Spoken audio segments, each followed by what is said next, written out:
Hello. Today we would like to announce the first successful gene therapy study putting a stop to X-linked degenerative brain disease, adrenoleukodystrophy, or XALD. This discovery holds a monumental importance to society as XALD is a fatal brain disease that leads to impaired coordination, impaired visual perception, and eventually death. The disease affects 1 in 17,000 newborns. XALD is caused by mutations in the ABCD1 gene, a gene on the X chromosome that provides instructions for coding the ALD protein. This protein is responsible for transporting fatty acids. The mutation leads to an overaccumulation of fatty acids in tissues like the spinal cord, white matter of the brain, and the adrenal cortex. Gene therapy helped halt this fatal brain disease through autologous stem cell transplantation. We enrolled 17 boys with early-stage cerebral XALD, ages 4 to 13, into an open study.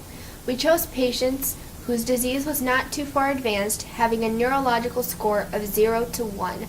On that scale, 0 indicating the absence of clinical signs of the disorder. We extracted cells from the bone marrow and then transduced them ex vivo. We used a lentiviral vector to deliver CD34 plus cells. CD34 plus cells are responsible for creating new red blood cells in the bone marrow, and once we deliver the manipulated cells, they multiplied. The new cells contain the ALD protein that was able to metabolize the fatty acids correctly. We then treated the patients with chemotherapy to get rid of some of the genetically defective cells and periodically assess the patient's neurological XALD scores. The neurologists who assessed these were not aware which chart represented which patient in order to eliminate the possibility of bias.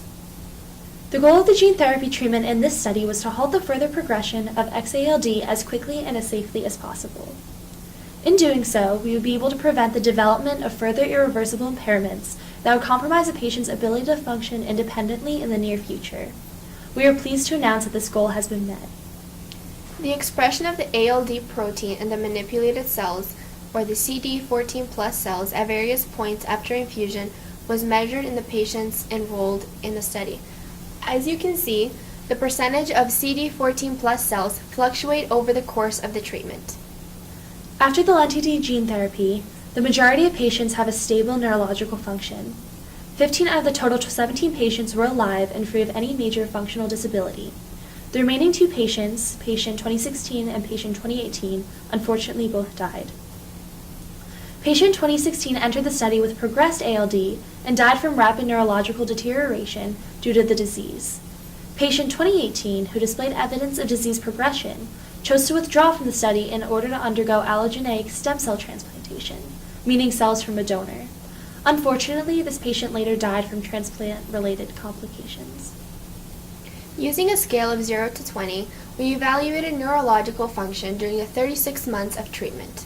3 patients, patient 2003, patient 2007, and patient 2013, displayed a score of 2 on the neurological function scale during the course of treatment, but the other 12 patients had a score of 0.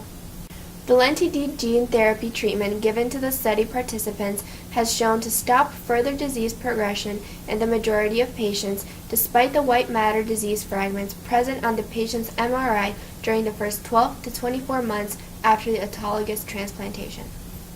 Autologous gene therapy is therefore classified as a safe and effective alternative to allogeneic stem cell transplantation in boys with early-stage cerebral ALD.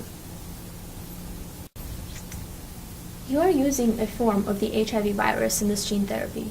Is it safe to use such a virus? How can you be certain? Well, we have taken precautions to ensure that we're not causing additional problems for ALD patients.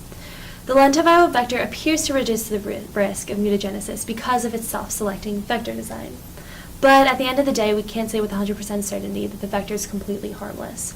We would need a longer follow-up period to the study and a larger sample size to show if there's any mutagenic effects.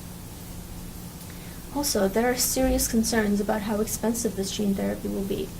How will eligibility for this form of therapy be determined? Well, if we could figure out a way to manufacture this gene therapy in a more efficient way, we could lower the price. There's also a shortage of dead viruses in the medical field in general, and with continued improvements and discoveries in the gene therapy field, we will continue to search for ways to lower the price of treatment for this treatment as well as other gene therapy treatments. Also, one last question. Are there any ethical implications to using gene therapy in general? If so, what are they? Well, with any genetic engineering method, there's the possibility of selecting for desirable traits that aren't necessarily life-threatening. However, our focus is on preventing the progression of ALD. Eventually, we hope to prevent the disease completely through embryonic selection, which does itself bring up another set of ethical issues. Well, thank you all for coming, but unfortunately, that's all the time that we have now for questions. We hope that in the future, further gene therapy treatments will be available to stop the progression of ALD in patients facing this degenerative disease. Again, thank you so much for coming and joining us today as we announce this phenomenal accomplishment in the medical field.